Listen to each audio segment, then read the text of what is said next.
Over the last week or so, we've been having a lot of calls coming in about gentlemen calling people and telling them that they have arrest warrants out for them for failure to appear for jury duty. He claims his name is Mike West, and he works for the Dougherty County Sheriff's Office, but he always says Dougherty County Sheriff's Department, and we're referred to as the Sheriff's Office. He basically tells them that they can pay with the PayPal account, and that they owe $2,000 for being in contempt of court. And he drops names like Yvonne Mull, Judge Lockett, Judge Revel issued the warrant, and that sort of thing.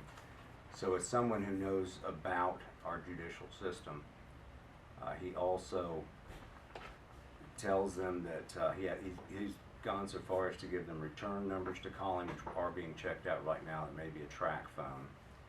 And he also has basically, he actually talked to one guy's attorney, and the attorney called the man back and said, hey, you need to go ahead and pay the $2,000.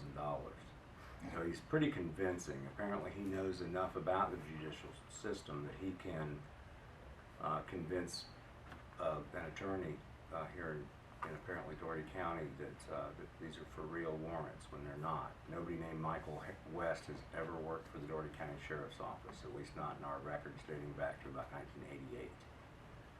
And no one named Michael West works here now. Now, if anyone does get a call from this gentleman, and I use that term loosely, they need to call the phone number in the book.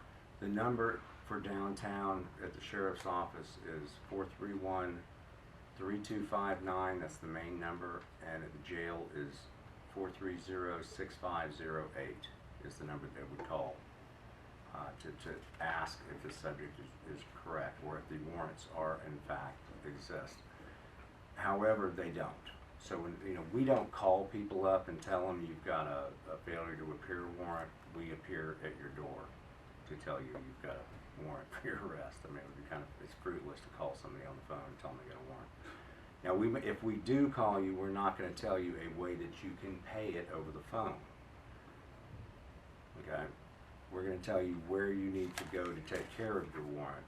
We do not collect the money over the phone. Okay? This is actually kind of a regular thing. In fact, it happens all over the state during Superior Court time, state court time, when the jurors are supposed to be coming in, because we'll have upwards of maybe over the 2-week period 1,200 jurors come in, maybe more than that. It just depends on how many cases are being tried. So it's suspected that some of this stuff comes out of the state correctional institutes that are running a lot of other scams with stolen and smuggled cell phones, and they use this when these PayPal accounts are paid. They drain the PayPal account by using those ID numbers off the cards, and then they go to someone who smuggles in drugs or smuggles in more cell phones or pays off officials that do the same. Well, the first thing is, if the person is really demanding, like this gentleman gets very intimidating in the way he talks to the people on the phone, we're not going to do that. We just don't, that isn't how we conduct business. If we do have to inform you of anything over the telephone, we're going to be polite. We're not going to be rude. And apparently this gentleman gets pretty heated and rude when they start questioning him or challenging his authority or who he actually is. If somebody calls you and tells you they're a deputy sheriff, or if they're a criminal investigator with the sheriff's office, call the sheriff's office. Okay? Say, listen, it's not that I doubt who you are, but I'm going to call the number in the phone book and I'll ask for you. Okay? It's the best thing to do.